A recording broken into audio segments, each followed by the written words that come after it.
Kia ora koutou, everybody. Hasn't this been a really rewarding and enjoyable journey? And as we've said in our emails, thank you so much for the level of engagement has been, it's just been very pleasing.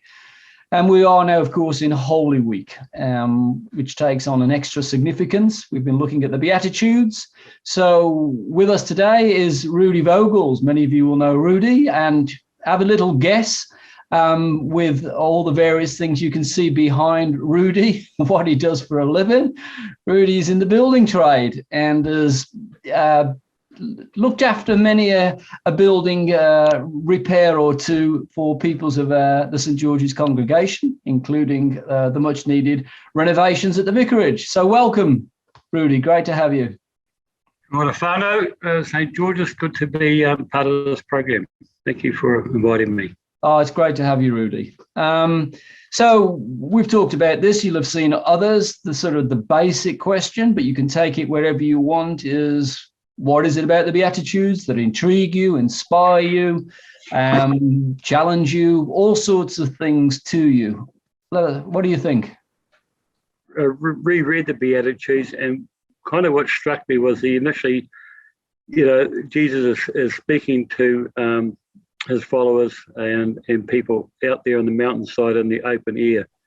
It's not in the context of a teaching institution or in the context of the surrounds of the temple. And what an amazing breath of fresh air, what Christ was saying to the people there.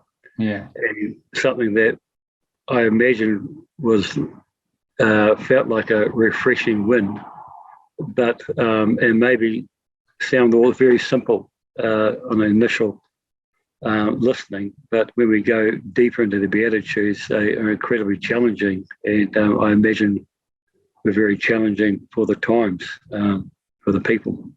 And I think the universality of it all really struck me too, that in every part of the world, in every generation, in every time era, I imagine it is received in the same way as being, it just cuts across dogma, organised thought, religion, catechisms, everything, and gets kind of to the heart of God. And that's what I was so impressed about and refreshed by reading the Beatitudes just the other day. I mean, I haven't asked this question before, but that's a good one to raise, Rudy. But how do you think, given the day and age we're in now, the challenge for the church that we have, especially as I've said many a time, I think COVID has shaken up a whole lot of all sorts of institutions, but just for the church itself, the Beatitudes have always challenged the Western church in particular. But what do you think what's the prophetic voice of the Beatitudes for such a time as this for you? I mean, it's a big question, I know, but any initial thoughts? I think the bigger voice probably is that we, in the Western world, we've been self-determinant. We've managed to provide for ourselves. We have ways of building up capital, resourcing our families, education, health, that there's little room or need for a lot of people to believe in God, because we've enjoyed the fruits of the legacy of Christianity, I suppose, and the truths of justice and all that, which has become part of Western society, but we've left the Christian side out of it and the faith side about it, so we've become very structured. And we have expectations how life is going to go. And I suppose now the Western world is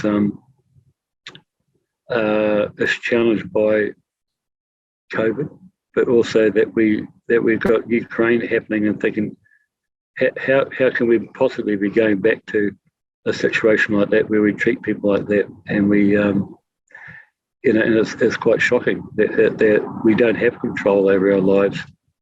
All that we hold as secure in the Western world is will, like all the other empires, will fade away. It'll have its day, and it will be replaced by something else. We'll be challenged by a different way of thinking. I mean, New Zealand's challenged by, on the one hand, the Treaty of Waitangi, but we're also challenged with being a multi-ethnic society. And so the white middle class males like me, that's quite different for us. We grew up in a very different background, and we have to learn to live in quite a different way and engage with other cultures in a meaningful way, not in a really meaningful way, and engage with them and care with them and love with them and listen to them. Yeah. Is there a particular beatitude that strikes a chord for you at the moment? I mean, it's very hard to separate them, of course, but is there one or two in particular that, for whatever reason, just means something more to you at this moment? The beatitude that struck out for me, I thought is blessed are the merciful, and I think we're in such a measured world where, and even my own self, I think, growing up in a church family where you had to behave in a certain way, and you did this, and you measured yourself by how good a person you were, and the church structure that we're in. If you did this, you'd get a. I'm sort of talking old Catholicism, but I was brought up as a little kid in a pre-Vatican II Catholic situation, and so if we repeated so many prayers at certain times of the month, or did this, we had a look into heaven. And so it sounds bizarre, but in some ways, I think when I affirmed my faith in my youth, I was privileged to be with a very strong discipleship group. However, I think we still have very high standards for one another, and we still would be measuring ourselves against how good we were, and how right we were. And in some churches I've been in, I think we still, I measure myself sometimes. I judge myself about am I a good person? Am I doing the right thing? And we can be harsh on people who aren't measuring up. Who, in the Christian church, we can be harsh on people who don't share our theology. And I think of the Apostles' Creed and how broad that is. How it doesn't get down to the nitty gritty of some of the bits of theology. So these are the critical things, and the rest of it is it's not a grey area, and it's important, but somehow it shouldn't separate us as Christians. And I think we need to be merciful, because we're all still sinners. We're still sinners who are incredibly loved by God. I was just reading Isaiah 53 the other day, and just about weep when you think what Christ went through to be the suffering servant for us, because he just loved us so much. And I still struggle to accept that God loves me so much. And he's just so merciful. God is so kind to us on the cross to forgive those who they don't know what they're doing. We have to practice that with one another, and practice it with ourselves too, to not be harsh on ourselves. Yeah, it's an interesting thing as we approach. I mean, Good Friday, for some reason, has always been, it's hard to pick a favorite Christian occasion, as it were, but there's something about Good Friday, because I think it's the one day where we allow ourselves to be truly confronted by our own sin, by what we've been capable of. And yet at the same time, have we ever fully grasped the mercy? That's why I love that hymn, grace and love like mighty rivers poured incessant from above. Just that, to be poured incessant from above. And yet most of us still find it hard to accept the level of mercy that was shown to us. And then to reciprocate it to others, of course, is always the challenge. Yeah, I think of the verse in Micah where it talks about, don't come to me with all your sacrifices and that, to God.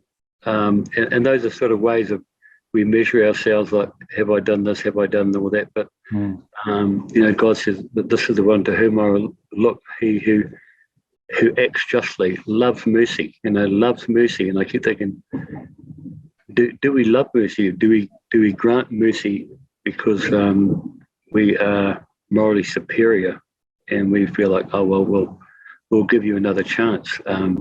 But God just wants us to love mercy, and Peter's told to forgive his brother. Is it 7 times 47 or something? Whatever it is. It's just an extravagance of mercy that we have to that God grants us every day, and has granted us for everything we have done that's not on the right path, and everything we will do in the right that still won't be right. But God has thought just love mercy. Yeah. Well, that's a great thought to end on. I love that phrase, an extravagance of mercy. May that be our prayer for the rest of 2022, really, for us and for Aotearoa and for the world at this particular time. Thanks very much, Rudy. And thank you for taking the time to join us. I hope you haven't got too busy an afternoon on now with your building work. Been a bit of a time for you, hasn't it, with all the COVID disruptions and delays? I guess you've had to rearrange so many contractors to come in and do jobs.